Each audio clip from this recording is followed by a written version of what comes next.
Hello, everyone. Robin Butler here with NOAA. And tiny houses kind of cover an entire spectrum of homes. I've taken a chart that was sent to me and edited a little bit to kind of explain what types of tiny houses are out there. And if you can take a look at this chart, we'll spend a few minutes going over it. On the left-hand side, you'll see the different columns. The first one is going to be authority having jurisdiction. That is, in our case, who is going to make the final decision or oversight on the tiny home. In the second one is going to be construction, what type of construction, and then what is the standard for the code, what's the typical size of a tiny house, and then the occupancy status. Lastly would be the tax. How is this home taxed? So in the first column, we have a tiny house that is stick-built. That is usually the city or the county will give you a building permit for that tiny home, and they would come out and do inspections on it. It will be built on a permanent foundation, and it's built to the state building code, whatever has been adopted by the state as the building code. Usually it's a version of IRC, International Residential Code. And now that we have the Appendix Q in there, we could also, if it's been adopted, address Appendix Q for tiny homes. Typical size in Appendix Q is 400 square feet, defining a tiny home as 400 square feet or less. And the occupancy for a stick-built home is going to be a dwelling. It's a certificate of occupancy or a use and occupancy permit that you receive. It's taxed just like a piece of real estate with a home on it. Your property appraisal will use a millage rate and determine what the tax would be for that home. Now, a factory-built house or a modular home is built in a factory, but it's still built to the state building code. The state is the one that kind of oversees the building of this modular home. Most of them, 38, I believe, states have modular home types of oversight. Usually, they would use a third-party agency that's approved by the state as a third-party agency to inspect the home in the factory, and they give that agency what they call insignias. So on a factory-built home, it's built in a factory, and insignia goes on the electric panel once it's completed. And also on the electric panel, it usually is the builder, the manufacturer, whoever built that home, and some details of what was built. So that a building official, when he comes to a factory-built home on a piece of property, all he needs to do is go in and look at the electric panel, and if he sees that insignia, he doesn't have to inspect anything else on the home. He does inspect the foundation and usually the utility hookups, but that's about it. The standards are the same as a site-built home. They're the standards for usually an IRC derivative like Florida Building Code, California Building Code, or IRC. And those are adopted on a statewide basis. And again, we'll define as an Appendix Q a typical size of 400 square feet. You do get a certificate of occupancy or a use and occupancy with that home, and it's taxed exactly the same as a site-built home. Now, moving over to the column, the blue column, which is the manufactured home, that is a home that is built on a metal chassis. It is regulated by the state what type of home can be brought in from the outside. Usually it's a modular or a manufactured home. The manufactured home is built to a HUD code, not a state code. That's the difference. It's built to a HUD code, and it's regulated in a factory with a quality assurance inspector along the way. The typical size is 400 square feet or more. However, there are some instances where a manufactured home can get down to 320 square feet. It is occupied with a use and occupancy or a certificate of occupancy permit. It could be taxed in two different ways. It could be taxed as chattel or personal property, or it could be taxed as real property. If the home is attached to the property and you change the designation to real property, then it's taxed as real estate.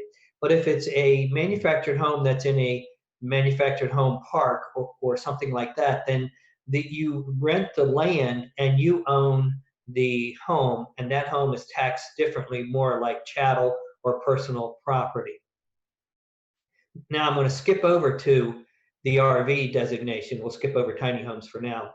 And in the RV world, there's actually two different designations. There's a travel trailer that we'll talk about and a park model RV that we'll talk about. They're regulated by the Motor Vehicle Administration or the DMV or the State Highway Administration. And the authority having jurisdiction still could be a city or a county. In other words, there are people, 12 million is the number that I heard, people living in RVs across the US, even though they're designated not to be lived in permanently. They are designated for seasonal or recreational occupancy only, and they're built to different standards. The travel trailer is built to the NFPA 1192. The park model is built to the ANSI 119.5, and then both of them fall under NFPA 1192, National Electric Code, specifically Article 551 and Article 552 in that National Electric Code. They are taxed as personal property. You go to the motor vehicle and you get a tag, you pay taxes on it when you buy it, and that's how it is taxed. So now let's take a look at the column for tiny homes on wheels. They are, of course, built on a movable foundation and intended to stay on wheels. And so far, a lot of builders are using the travel trailer or the ANSI 119.5 park model standard to build these two. However, in those standards, there's only an R5 insulation in the walls and R7 in the ceilings, and a lot of things that we feel are deficient. So what we've done with our builders and manufacturers and DIYs and educationals is we've taken a what's called a NOAA standard that includes the NFPA 1192, ANSI 119.5, and NFPA 70, National Electric Code. But we add to that structural and energy efficiency standards, 140 mile an hour wind loads, 6.5 seismic loads, 50-pound snow loads. We want double insulated windows and insulated doors. So that has been taken from International Residential Code.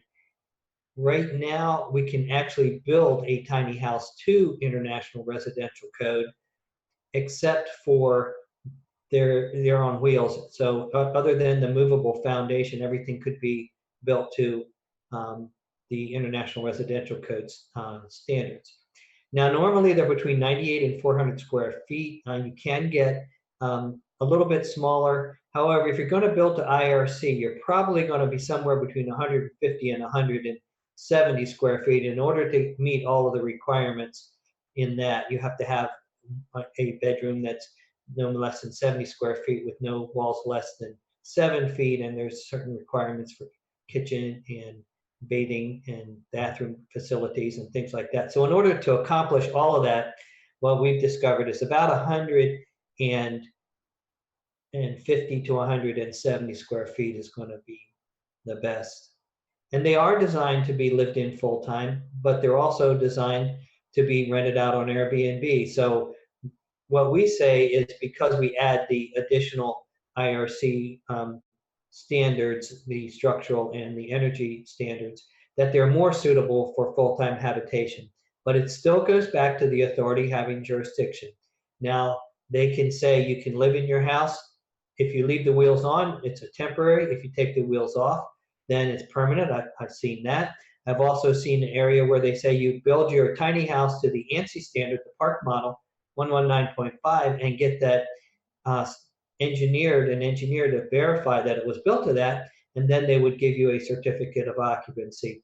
So in order to live in anything legally as a dwelling, you would need a CO, certificate of occupancy. Otherwise, you're going to be basically having something living in it either illegally or you're going to be living in it on a temporary basis.